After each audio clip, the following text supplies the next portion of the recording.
you doing in the name of Christ? It's your girl Cran Cake, Karabo, or it's animated for Jesus, depending on what you're looking at. Hope you're good, peachy, stellar, and in a neat little bunch. If you're not, well, welcome to the party. I do apologize for my sunscreen. Its white cast is going to be flashing back at you. And the raggedy wig, it's a wig. We all know that I'm all about that wig business because the hair underneath sucks. But hey, it is what it is. Okay, look, y'all. The hair underneath needs unraveling. I need to remove the braids underneath and redo them, but that's irrelevant. People are in danger.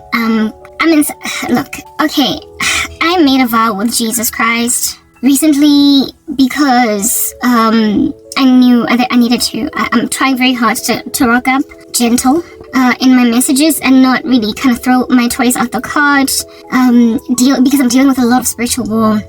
I'm trying to be gentle. I'm trying to snatch souls out of the flames of hell. So I am uploading content on a YouTube channel, on YouTube channels across the board that are going absolutely nowhere because first and foremost, it's the place where I've been uploading content all along, so I'm not going. Secondly, I anticipate that at some point my content is going to get viewed, despite the severity of shadow banning, despite the severity of blockages. And thirdly, I'm actually kind of rooting for the very animals that are doing this to me. Okay, the very people that are shadow banning me, closing me apart.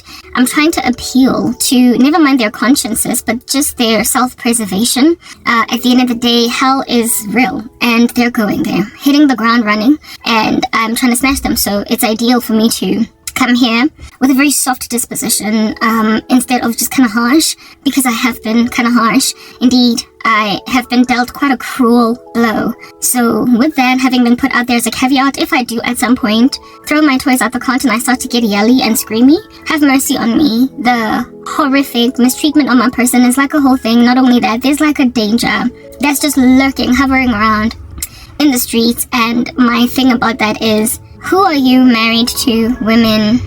Like, I am so sad for women, but at the same time, I'm also like, nothing happens in a vacuum. Women, when things fall apart, there's always multiple factors to account for why things have fallen apart. And when one does introspection, looks deep within themselves, they can sort of kind of find the root cause to why certain things are happening. I'm a woman. Sorry, I'm choking. Must be my coffee. It's got pepper in it. I'm a woman too, okay? So that is the reason why I kind of feel bad for women. But look, God has given... Okay, let me just put this out there. I have a ministry online. I chat about the things of heaven. I would never stand at a pulpit at a church and preach because I am a woman. And God does not allow women to preach or to exercise authority over a man. So my YouTube channel is the best place to vocalize my thoughts, my sentiments concerning the things of God, and of course to evangelize. I'm doing the work of an evangelist here. This is the work of an evangelist, okay? Coupled with the fact that I am really doing everything in my power to try and reach women for Jesus. Because, y'all, women, you know what? Hey, you're in danger, man. You're in danger. I am trying to give counsel to women because I am a woman. And that's, if at all, I'm going to be giving advice, counsel, imparting knowledge, wisdom. It really is to other women. That's the allowability. That's the legroom that God has given me. Other women. But women, you are not listening to me because you have got agendas. Whatever they might be, they are just oozing off you, coming off like a gas. And I have not been able to permeate the loudness of the resistance of my person. But it's okay. It's to be expected. All right. One last time. It's to be expected. We're in the last days. We are in the last days, okay? And people are just not going to be able to endure sound doctrines, and having itching ears, they're going to gather for themselves a great number of teachers to teach them what the itching ears want to hear. So it's to be expected that people have hostilities against my content. Even though I'm really, like it does not make sense why anybody would have hostilities, because I'm trying to snatch souls even from the flames of hell. But let's just get straight into the gist of the matter, the chat, the conversation. Okay? Alrighty. Men are supposed to lead, alright? You know that you're at the very end of the world, at the very end of the end of the end of the world, when things are just discombobulated and they're upside down. Good is called evil, evil is called good, and there's really nothing giving that makes any historical sense anymore. The fabric of society, that which we held fast to, that makes everything beautiful, when it's just thrown to the waters like it doesn't matter, we all see that things have really completely fallen apart. So the judgment on Adam was that he would try to rule Eve. And Eve, her judgment was that her desire from now on will be for her husband. When people are not born again, those gender curses, they're gender curses. The ruling by Adam of Eve, and the basically kind of namby-pamby, thirsty, irrevocably, just docile nature of a woman in the company of a man is a thing. There are extremes to docility where men are concerned, and there are also extremes to rulership or headship by men, right? That are unbiblical. The first and foremost head above us all is God. He's Jesus. He is above us all. And then men are underneath Christ, and we are underneath men. We are given explicit instructions to submit to husbands or men, the patriarchy essentially, as women, and not be recalcitrant, rebellious, and pushing back against that, to basically just honor what roles God gave us. But we do get, God has veto power over the authority that men have over us. Insofar as men are ungodly, if these men are expecting us to submit under heinous, ungodly feats, we can completely ignore them. We have all the right under heaven to comprehensively just ignore them and go straight to God, right? But men do feel an inherent sense of ownership to the submission of women. They feel ownership to it. They feel like they're the rightful title deed owners to it, and indeed they are.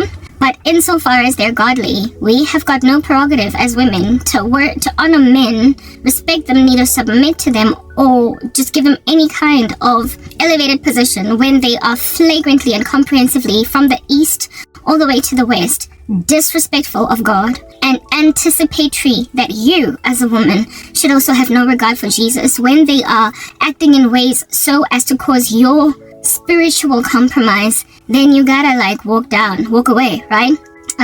Similarly too, men don't owe women coverage or adoration or respect or acknowledgement or even chivalry when these women are just flagrant, blatant, comprehensive ignorers of God, what the Lord will have them do. So in other words, men are not to protect a lying, thieving, licentious, sensual, just abrupt, Medusa sort of kind of woman. They don't have to protect that woman, because to protect a woman whose head has got snakes for hair is to do that at the peril of sober women, and therefore the destruction of society at large. Destructive women who are cantankerous and who have no respect for gender roles in the sight of Christ are destructive to society at large. They teach other women trash, essentially. They inspire women to adore manipulation, smooth speak, butter tongues. They tell other women to pride themselves in their sexuality sufficiently enough for them to end up extremely sexually proclivious, promiscuous, long story short. They teach other women trash, and therefore have removed from themselves the protections that the patriarchy award women. They should be enemies of men, regarded as such, received as hostiles when they're in the room. They do not get to have the same protections under the patriarchy as women who are sober and respectful of rules, right? And who are sober and respectful of God and his piety and what he has to say about our piety. Because if these men ubiquitously and indiscriminately just protect both godly and ungodly women in the same blanket, we, as godly women, don't have an avenue of escape. We cannot breathe. We cannot breathe because these Jezebels will literally consume us whole. Do you understand? They eat us whole. They are louder, so their voices are far more readily heard. And they are more influential because they tend to operate with that which is shiny, it is ornate, it is seemly, it's comely, it's attractive, it's instant gratification, and mankind, being that we are born dead in trespasses and sins, naturally gravitate towards instant gratification and ill-gotten gain. Okay? So therefore, they tend to get our daughters fast and furious before we can get our daughters. They get our sisters first. They get the ears of other women easier. It is therefore the responsibility of men to essentially protect sober girls from crazy ones, because women can be bridled by nothing but the enforced authority of men. that they walk in responsibly that God has given them. When men essentially put their feet down, women gotta sit, okay? They have to sit. Even the most androgynous of women will sit under a successful patriarch. That's what I'm getting at. God has given them that superpower, if you will. And so there is an inherent suggestion in the the authority awarded men by God. There is an implied understanding there that men can successfully bring order to society insofar as they are godly, even in the ecosystems of really treacherous women, okay? But when we are now chilling, as we are now chilling in these last days, alright, there is a discombobulation, a confounding, if you will, of all that which has kept our society together, not with sticky tape, but with the holiness of God, with the very fortifying, solidifying structures of God. It's all just falling apart. Men, therefore, very unfortunately, are in support of bad girls, and they are thriving as a result at the expense of good girls. And good girls are at the mercy of, never mind bad girls, but bad men too. So there's literally no escape. All of us who are trying to do a better thing are in a severity of trouble. There is no safety for the good girl or for the godly girl, for the respectful girl, the woman that understands how things should be done, be she in the world or in Christ. There's always there are some women that from the very get-go, man, like they have no respect for anything. And then there are some girls that even before they come to Christ, they just kind of get stuff, okay? Like they kind of get it. And they want to hold fast to those traditional old school roles. And with us being lorded over with an iron fist by ungodly men who desire rudimentary authority given them by God to essentially run a household, we are in trouble as women who are better than most. If I'm sorry to have to use that terminology, but frankly, when we have not fallen apart from the sting of feminism, we are better than most women, and we are sadly in so much danger because of that curse on Adam. You are going to want to rule your wife, and that curse on Eve. You are going to be on a severity of thirst where a man is concerned, to a point even of potentially ignoring what God has to say. Just a worship of a man instead of an honor of him above God. This man of which being now this graven image in the life of a woman. That is the big risk by women. The risk in our lives is to make men graven images that we worship, while the risk in men is to abuse women that don't have it coming because they feel entitled to them. And these women are unprepared to capitulate to the ungodly whims of these men, but they have just been given so much legroom to spread themselves thinly in these streets with all of their indiscretion that they don't think there's anything wrong with what they're doing. They're just getting what it is that apparently belongs to them. I feel bad for, I'm mourning. I am mourning for myself because I feel like I am in a casket before I even really truly die. But I'm also crying for other women like me, and I'm also crying for women at all, be they like me or not. Because yes, indeed, we have responsibilities as women to honor God and to be better than the extreme feminist, okay?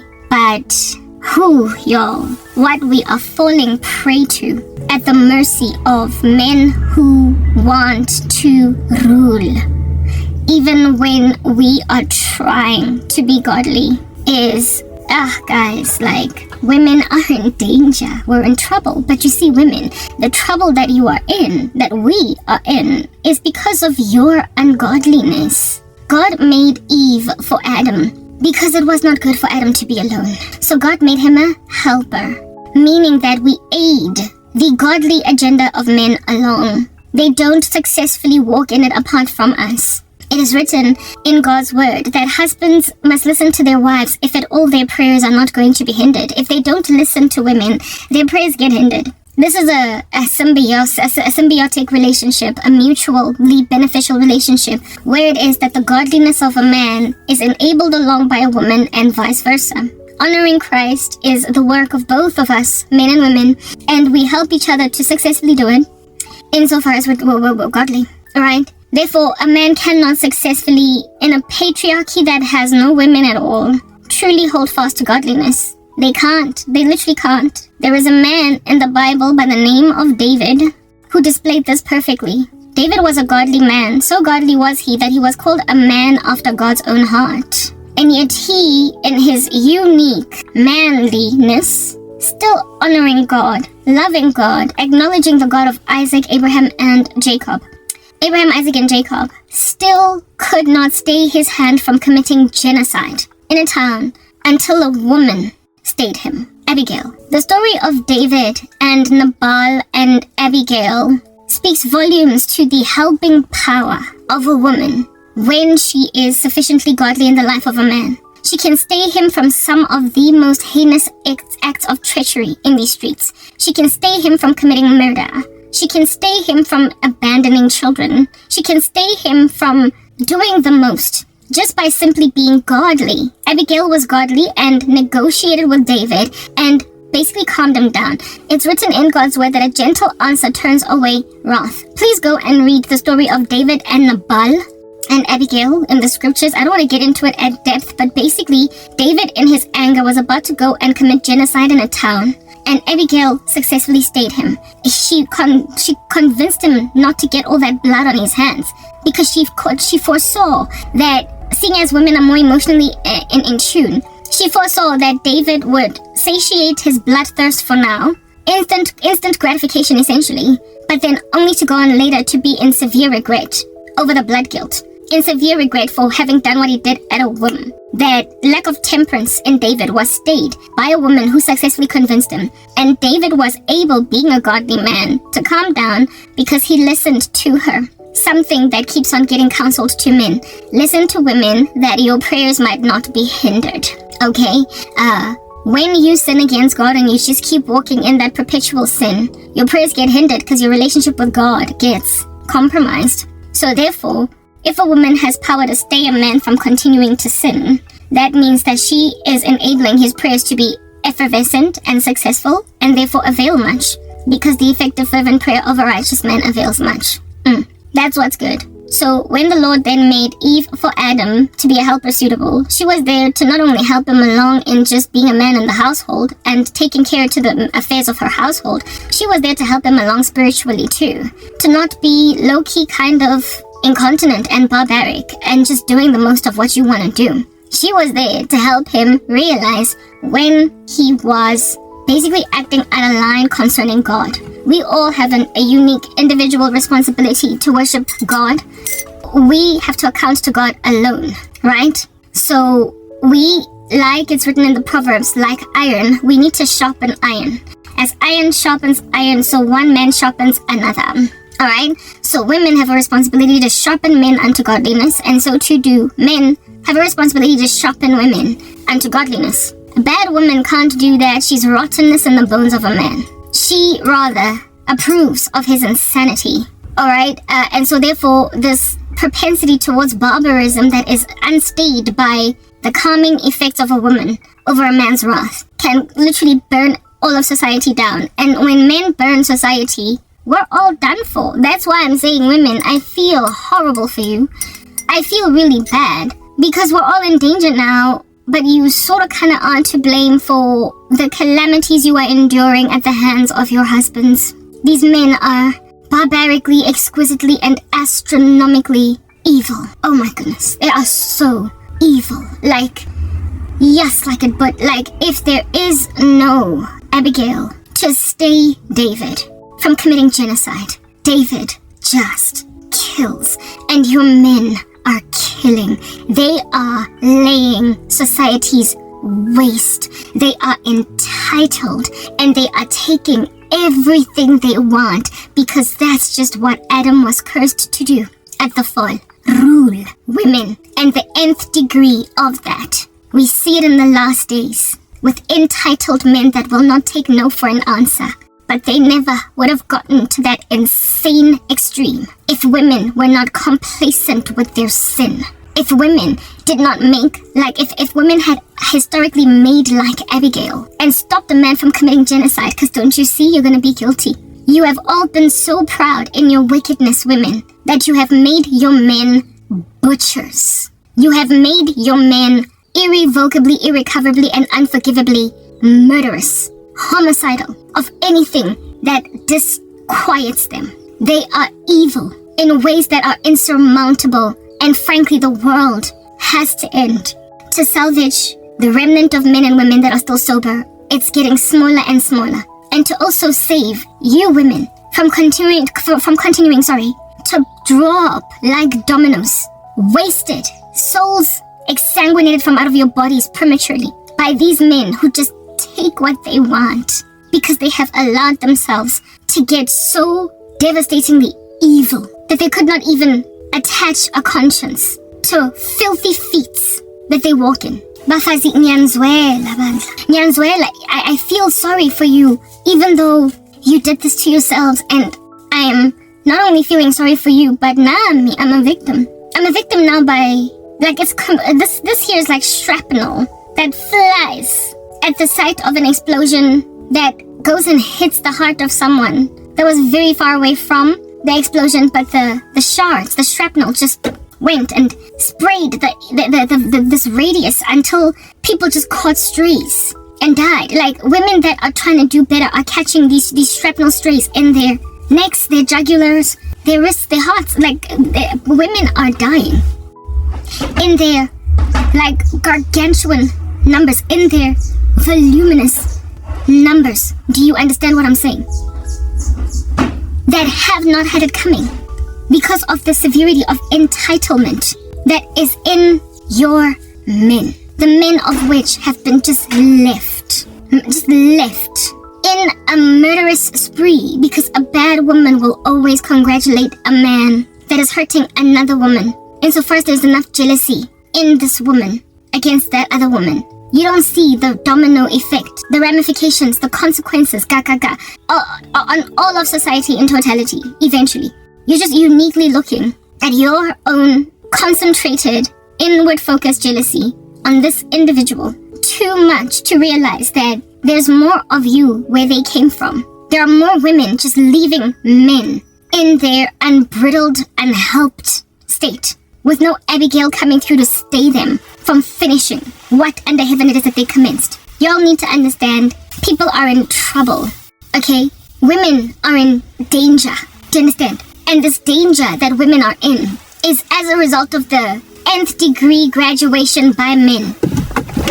Men basically just graduating to an nth degree of so much crazy with nobody bridling it, that we are just dying. Like, the Bible says that women who marry men who get born again inside marriages while the man is still an unbeliever. The scriptures make it evident that the best way to reach this man is with your peaceable and quiet spirit, which is precious in the sight of the Lord. We reach ungodly men. We reach ungodly men for Jesus by simply being godly. We reach ungodly men for Christ by being godly. And so therefore, if you can succeed to reach an ungodly man for Christ by being godly, do you not see that we have a job, we have a responsibility as women? We have a massive call on our lives to keep society balanced, to keep men sober, because absent of the potency and the force of a woman, a godly one in the life of a man, even a godly man, he will do the most. He will do the most. Do you understand? It's not that they are entirely and comprehensively incontinent apart from women, but God did create us for that purpose, to be helper suitables, including helping them along in the journey of godliness. So, when you just leave them, yo guys, we're in danger. I'm in danger, and I'm not really actually in danger, but the harm's way I am in, that God is going to inevitably snatch me out of, is the fault of men, and it's the fault of women. We are to be helper suitables. You cannot just sit back and watch this malevolent rise of entitlement in men. You can't just sit back and do nothing. Like, what in the world? What in the world is going on? How are you at ease? I am single at 30. I'm not 39 anymore. I'm 40 now. I'm single, okay? I could have been married by now, but I'm not. And I am starting to wake up to realize that what in the world would I have married if I had married without coming to these convictions. What would end up being, guys, I feel bad for you women. I feel horribly bad for you because I don't know what you are married to, you guys. Like, I'm sorry. Your husbands, the men that you are dating, that you are marrying, are just so evil.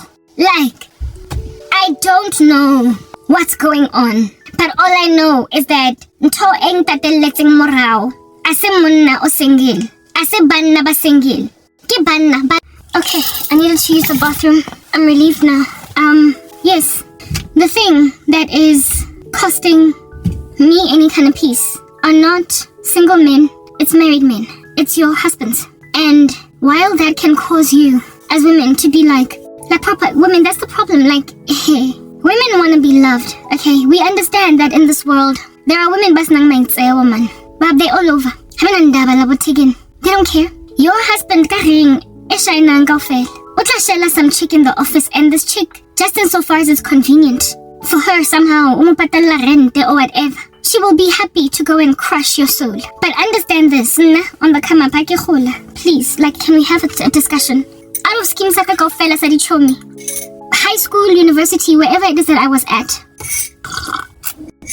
out of all the women that I hung out with, there isn't even one, not even one. I literally cannot account for, actually no, I stand corrected, only one. Yeah, there we go. There was only one. And I've had a plethora of friends. Babangat, don't look at me today having nobody. Don't look at me today kisnati show me. I've been stabbed in the back. Women have done the most where I'm concerned because we are in the last days. People are crazy. They're losing their minds. Alright? But before people became essentially the spawn of Satan, walking around unprepared to acknowledge their own consciences, my girls, there isn't even a single one that was ever at ease, ever content with the prospect of being with somebody else's boyfriend, or husband, worse, especially husband. All my girls, high school, varsity, corporate South Africa, wherever it is that I was working, that I gathered for myself, friends, they all, all of them had this rule that they would never be with a married man. I've only known 2, actually, friends that were messing with married men out of the plethora of women that were in my friendship circle. The plethora of them that were in my friendship circle, the distractions around me are just agitating, like, to say the least, but let me just carry on speaking. Okay, if out of a crew of anyway, let me just get this message out. If in clumps of girls that I was with, most of us did not want to be with anybody else's man, it says that the mistress phenomenon, the side piece issue, albeit being prevalent and annoying, irritating, men will always prosper to find a side piece, okay? They're good at searching them out. They are excellent at they do excursions in the wilderness and go into cracks and crevices of caves and successfully locate women that are happy to be second best. They find them, they're everywhere, but they are frankly not the majority of women. They just aren't. 3, I'm realizing one more now in my mind. One of the girls that was a side piece mistress, she was a career mistress, like she was this young 25-year-old black woman, and she was the mistress of this old white man, and like she was happy to, like, she was his mistress as at her 25th birthday. She could have been his mistress since she was 22, and this dude like set her up or whatever. Okay, that was the one case. And then there was actually four women. Now that I'm thinking about it, the other one was this 24-year-old woman friend of ours that started working a job as a personal assistant somewhere, and then she started sleeping with her boss, had a whole relationship with her boss, and even gave him a child. Okay, then there was one of my friends / colleagues when I was working for MT, and she did not entertain or humor the prospect of cheating on her husband with a married man. So both of them were married, but she was deeply considering it because she was in a bored season of her marriage or whatever. But she did not go through with it. However, she was deeply considering it. I then had another friend who only once the man passed away in some car accident, confessed because she had no one to cry on the shoulder of. No one was there to comfort her. She was all by herself, grieving a boyfriend that is the husband of somebody else, could not go to the funeral because she was the side. So she had to mourn by herself, and eventually she broke out and said, Karabo, I have something to tell you. And I was there to comfort her for the loss of her boyfriend, right? Why did that friend of ours decide not to speak even about her affair? It's because she was among those that held fast at some point to the fact that she'd never be with a married man. She was, however, seduced sufficiently enough to end up accommodating one, dated one who then died on her, and bereft, she then opened up. Out of like all the many ladies that I had for friends, there were just those 4. Right? Now, again, the very same thing that I'm speaking about, that one woman whose boyfriend, who was a married man, passed away on her, is the very reason why most women are just unprepared to go out like that. That's the reason why they won't go out like that. Second best, God, He created men and women to be different in essence and function, right? What needs to be comprehended is that women need love. We need to be loved. And when we are loved, we feel secure, we feel ensconced. That's why women settle so very much, unfortunately, for being direchte. In that a guy has, a rechte would be like a main chick. In that a guy literally will confess to you in your face that he's got 5 other women, but you're the main one.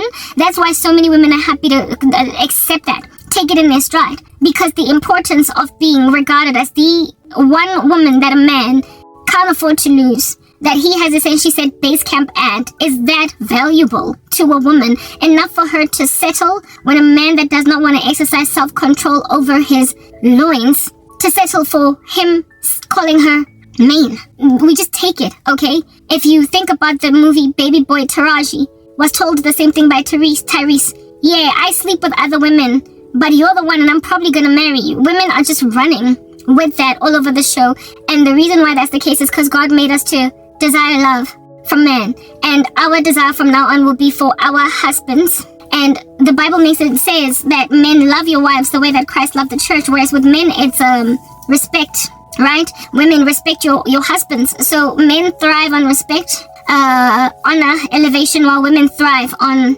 that protected, ensconced space of love. Therefore, it's hard, like no man's business. I would imagine, I've never been a side piece. I would imagine how rough it must be to be second to a man, third, fourth, or fifth. So when I was on the come up, many of the women that were my friends personally, we had made vows with ourselves that we would never be with married men. And those who ended up capitulating to that, frankly, capitulated. They settled. They left themselves to do that. But it was not first choice. They did not go out seeking out a married man. They fell for one. They got seduced by one. And so ran with one because of that seduction. But they were not actively going out of their way to fish them out. Nobody wants to spend the next day after a man's birthday with him instead of his actual birthday. Nobody wants to be given what time of day to call a man. Nobody, because you can't just call him at whatever time. Nobody wants to be constantly booked into hotels instead of you see a man's apartment.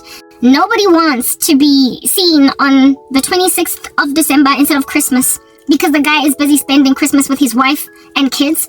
Nobody wants to be spending important holidays, you get my point.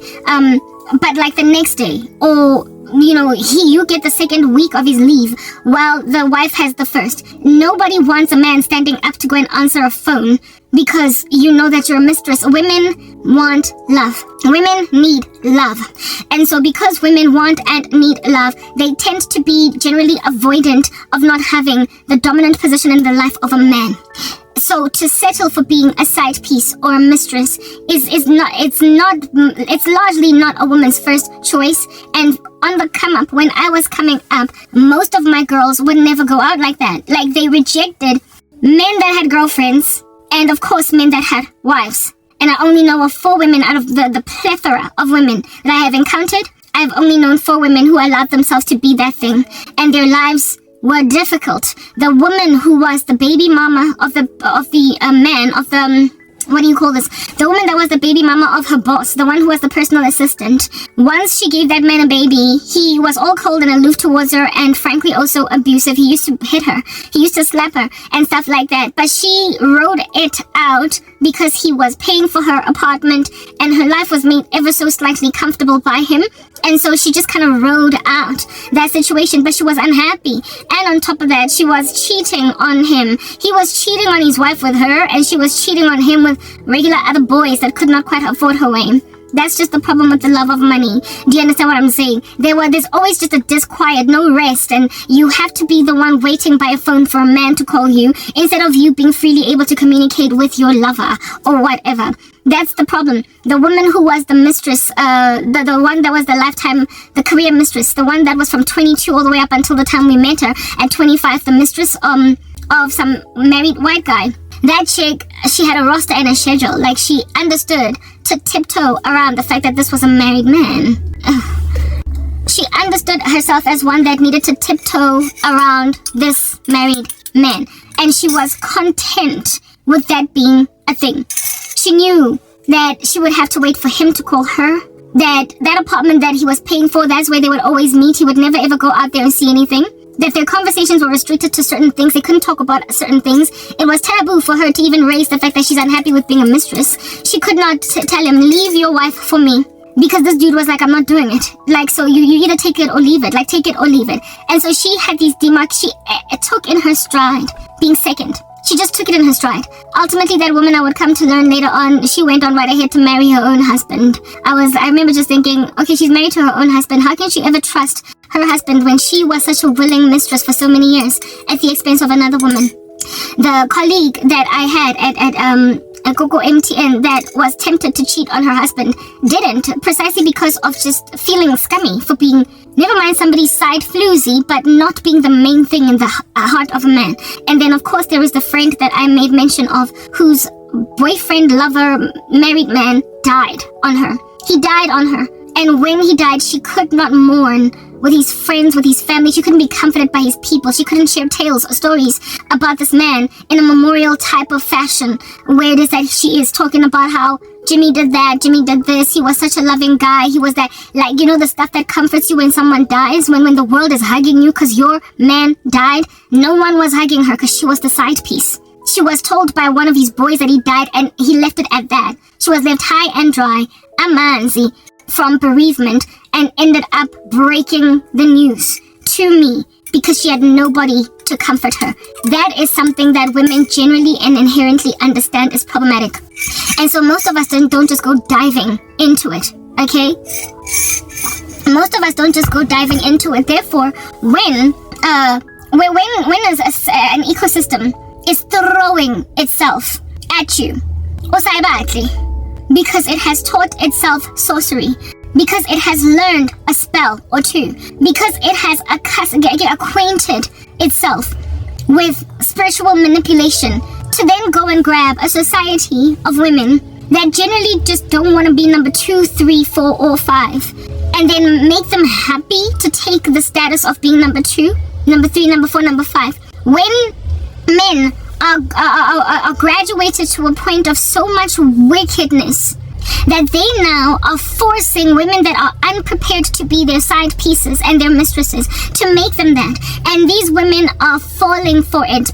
These women are falling for it, plunging like one after the other, after the other, after the other. They're just plunging into this spiritual frenzy and chaos. Do you not see then how much danger we as women are in, at the mercy of these psychopathic men who are upset at the unpreparedness of certain women to go out like that? When I was on the come up, the great majority of my girls were unprepared to go out like that. I am starting to wonder how many are still holding fast to that now that they've crossed over the demarcation line of single to married. How many of my friends, my former friends, are cheating on husbands? How many of them have allowed themselves to be mistresses? How many single young women that are yet to be married are allowing themselves to be mistresses? I was watching something, a TikTok, okay, just yesterday, of this beautiful young woman.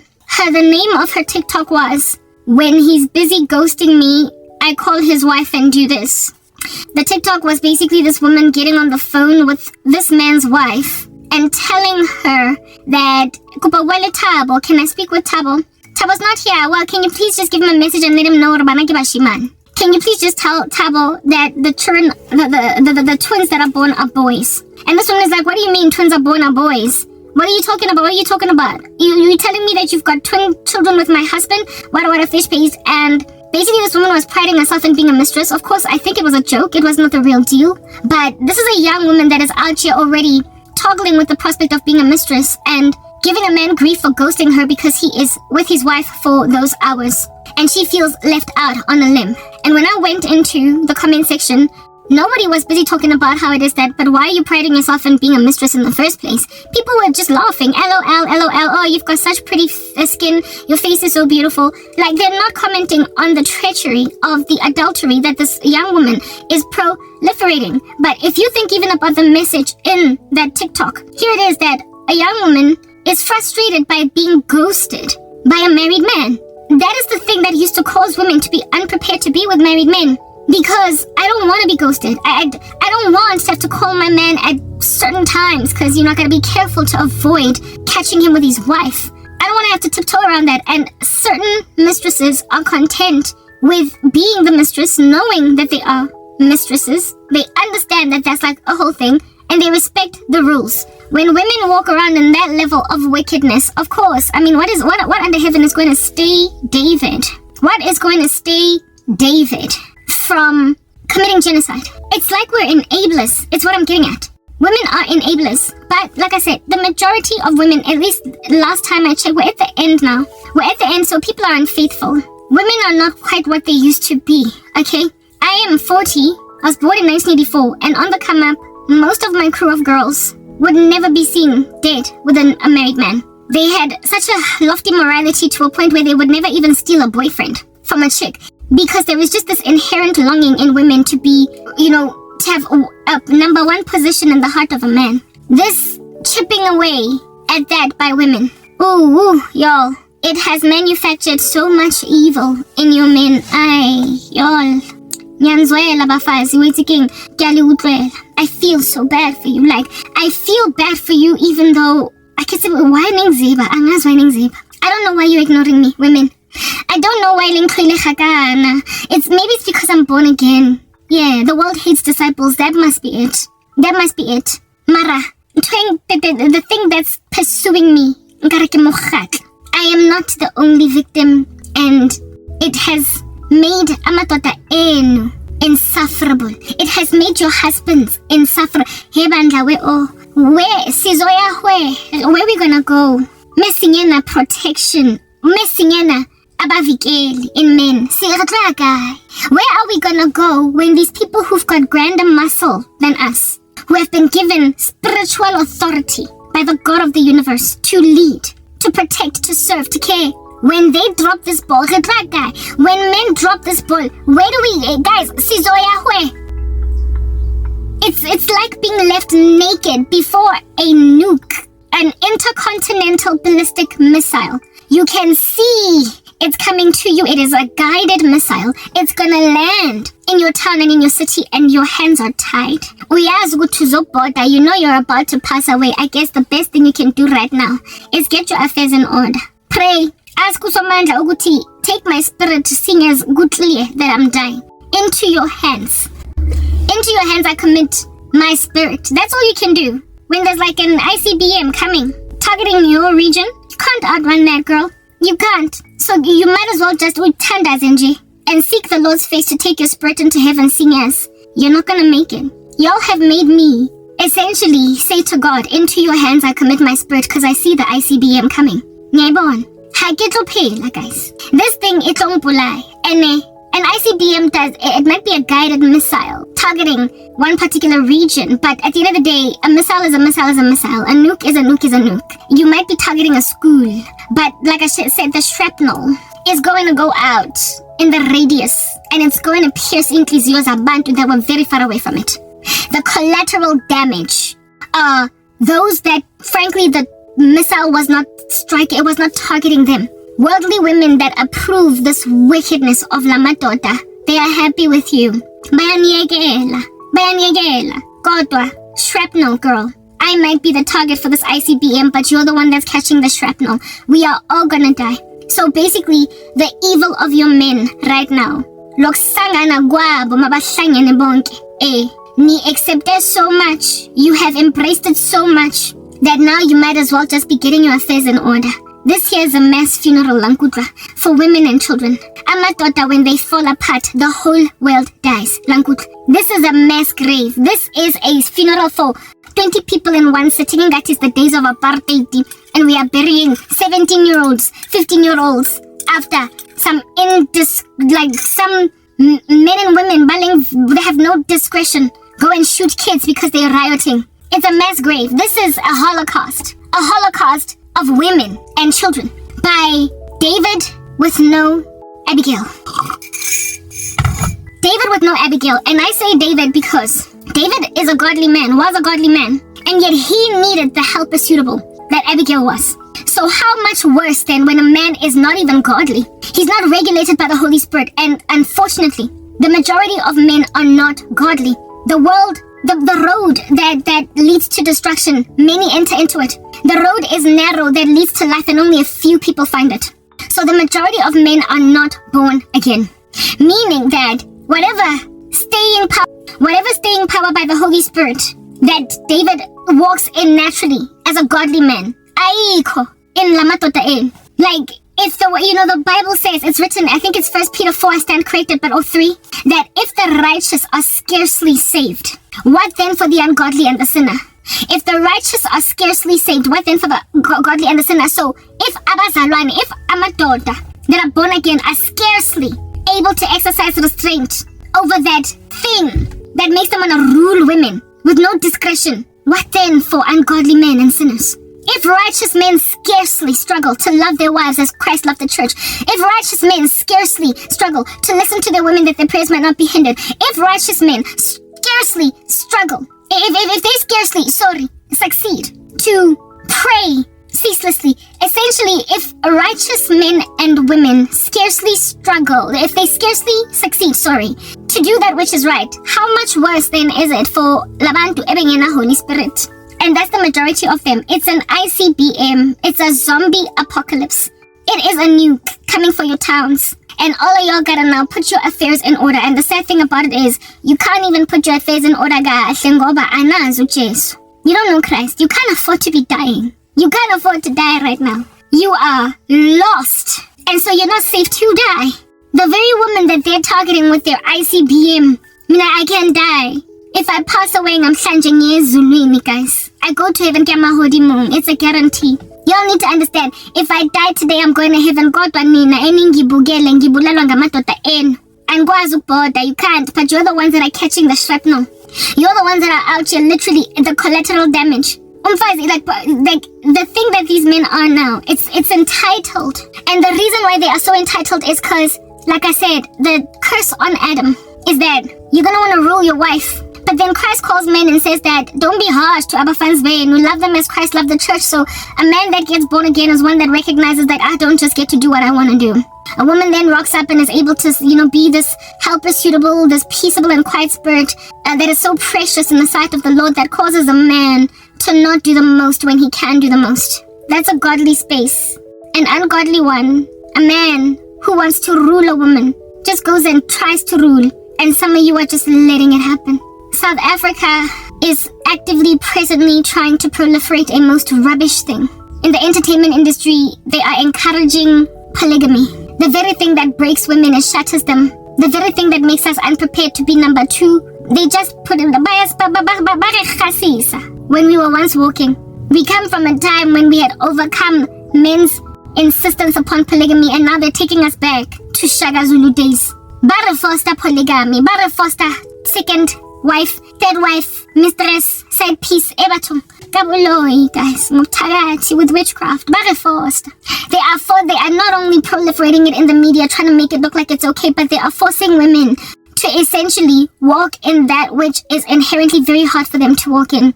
From now on, your desire will be for your husband. The thing that makes women fight each other, scratch each other's eyeballs out, is being shared by men. Women in the Bible who were shared by men just did not do right by either each other, or the one woman was always oppressed by the other. It does not work. That's why the Lord, when he calls men to the office of reverend, preacher, deacon, etc., he says he must be a husband of one wife, able to teach, above reproach, and his children must also be above reproach. Because God knows that there is something that compromises a man's character when he's got more than one wife. We know the indiscretion of David with Bathsheba. He had wives already at that stage, but he still messed up in that regard. Solomon, I don't have to tell you much about him. And he's how many? 300 wives and 400 wives and 300 concubines. Like, he was ridiculous. And what happened to him at the end of his life? A man that was considered the most wise, yet nonetheless in his death was deemed foolish. Because the indiscretion with his wives cost him discretion. It cost him the ability to essentially hold on to the clout he had. Solomon wrote the Song of Solomon. He wrote the Proverbs. Wisest man to ever live. And yet he walked in the very folly that he was counseling everybody not to. So he was essentially, to a certain extent, all talk and very little action. Many women mess a man up. They ruin men. Many women ruin men. Men who have only ever had one wife far excel in their ability to run a household, a church, whatever. Men busy in polygamy, and men who are in polygamy can't even have a church. They're not allowed to, according to God.